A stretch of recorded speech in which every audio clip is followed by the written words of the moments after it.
একটা জিনিস তোমাদেরকে দেখাই, তোমরা দেখতে চলো। চোরের ওপরে বাটপাড়ি কে কে করে দেখতে চলো। এ নাও,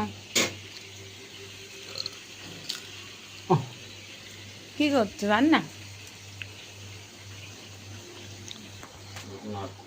কি আরে আদা রসুন বেশি করে বাটছি যাতে পরে তোমার না বাটতে হয়। বাটছিটা কি?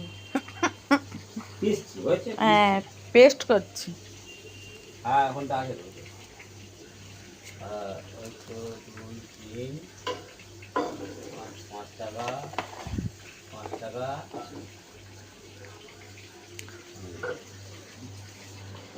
এই যে আনতে যাও। কি শান্তি, তুই 500 টাকা দেবে বলেছিলে, কম নিয়েছি।